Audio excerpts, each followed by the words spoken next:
What is it about this movie that made it so popular?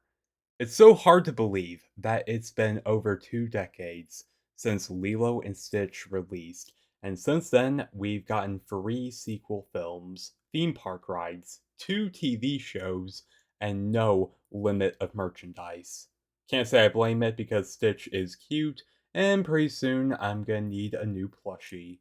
And with a live action adaptation being released soon, all I have to do is ask the question, why?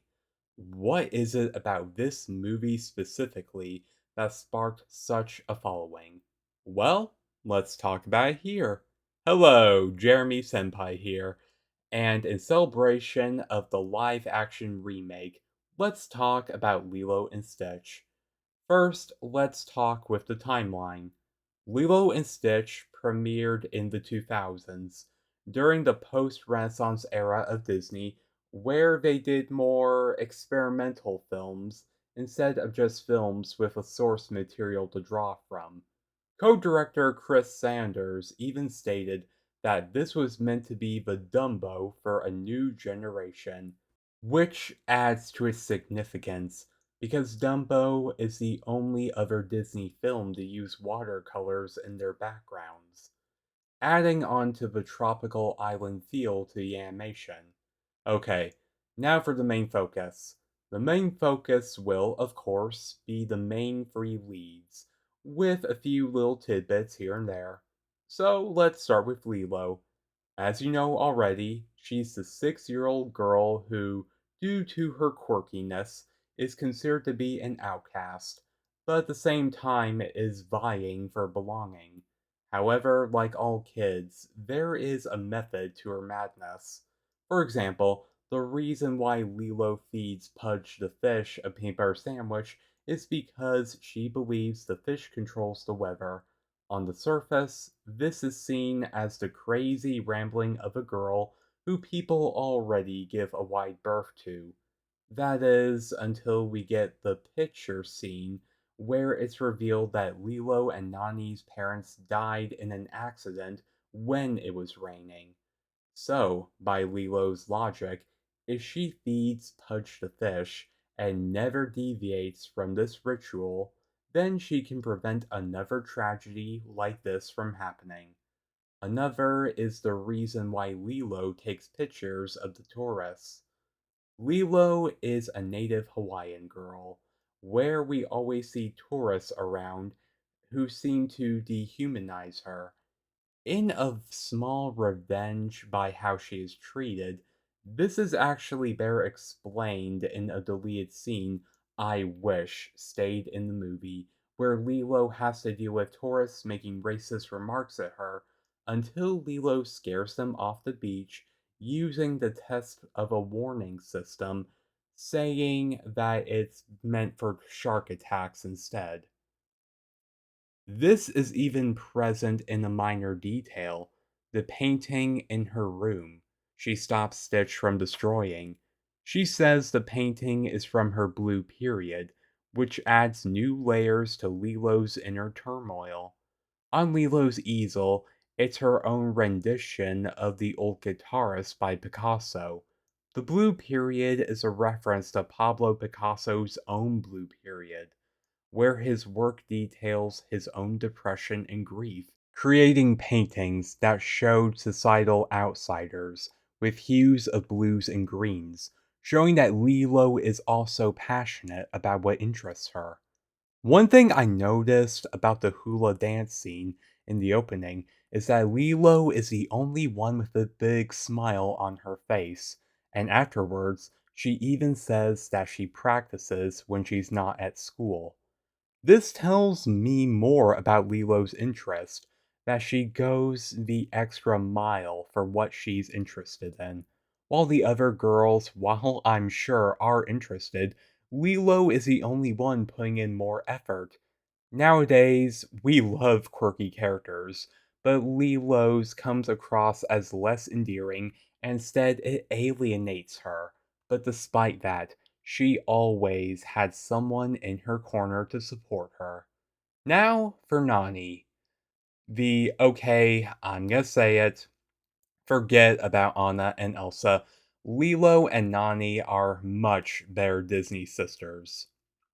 Nani is the 19-year-old older sister who is Lilo's legal guardian after both their parents died.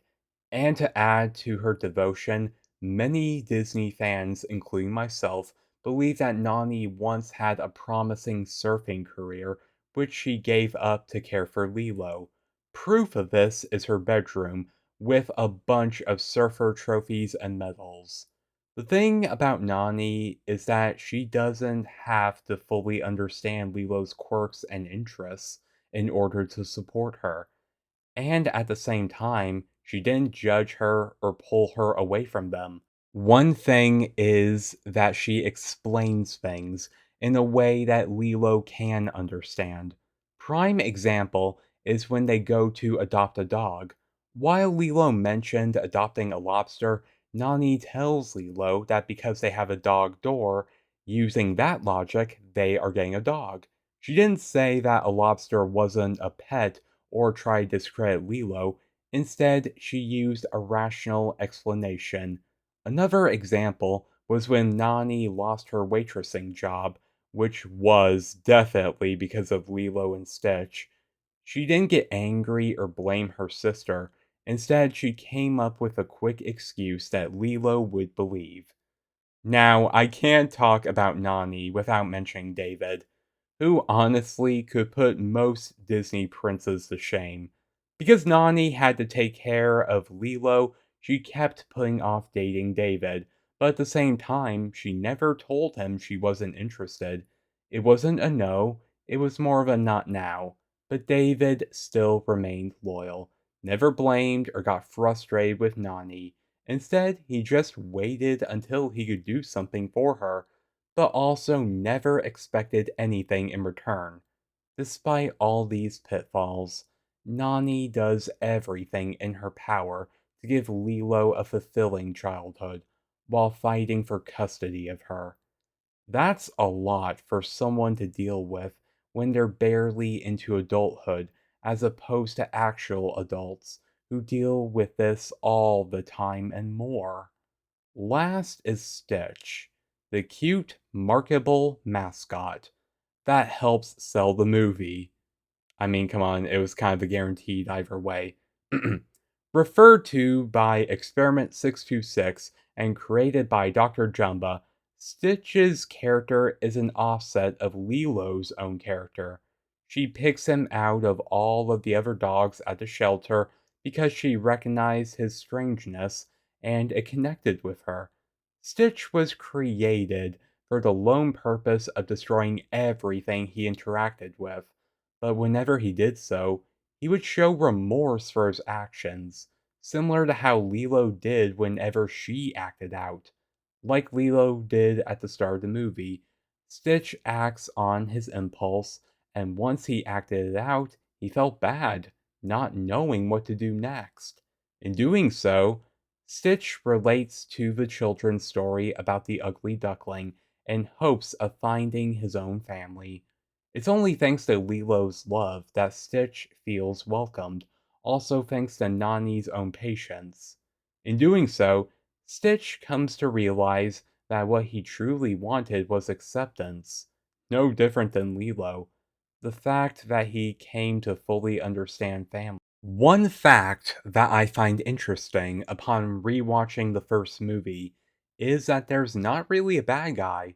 Captain Gontu's just doing his job. Cobra Bubbles, despite coming across as intimidating, his main concern is Lilo and her well being. Even Jumba, the self proclaimed evil genius, turns over a new leaf and is more or less adopted into the family. I personally would like to think that these characters, Bubbles, Jumba, and Pleakley, were all outcasts to some degree, but by the film's end, they find a place in the Melancholy household. Jumba wanted to prove himself to be an evil genius. Pleakley is a UGF officer, but he's hardly taken too seriously and is often seen as a nuisance. And Bubbles comes across as intimidating and non approachable, but softens up and joins the family for the holidays. Like, he's just their caseworker. He doesn't have to do this, but he wants to. He even stops wearing his sunglasses as regularly as we see, making him appear more lighthearted and approachable. The main theme here is a found family. Since we're on that subject, I gotta talk about David, Nani's boyfriend, who pretty much becomes a father figure to Lilo. Move over, princes. David deserves some love too. Even though Nani isn't able to go out with him as often as she'd like, he still supports her, helps raise Lilo, and he never gets angry with her or tries to make her feel bad about not wanting to go out. Instead, he's there when she needs him. At the beginning of the movie, Lilo says that they are a broken family. Later, Stitch says that the family he found for himself is little and broken, but still good. And by the end credits, we see all of these outcasts come together to be a found family. Since we're on that subject, I personally think that it was a wasted opportunity to not teach more Hawaiian through this movie. Everyone has heard aloha in their life, and thanks to this movie, everyone has heard of ohana, which I swear might as well be the subtitle. But they never bothered to teach anything else past that. For example, they could have had Lilo and Nani refer to each other by a term of endearment. But I digress. Lilo and Stitch has stood the test of time due to its unusual premise that underlies deeper themes of isolation and familial connections. And with the live action movie being released, it's unlikely that this red spaceship is going to stop anytime soon. This has been Jeremy Senpai. Thank you so much for watching. If you like what you heard, hit like and subscribe for more content. And have yourself a wonderful day. Malo nui loa.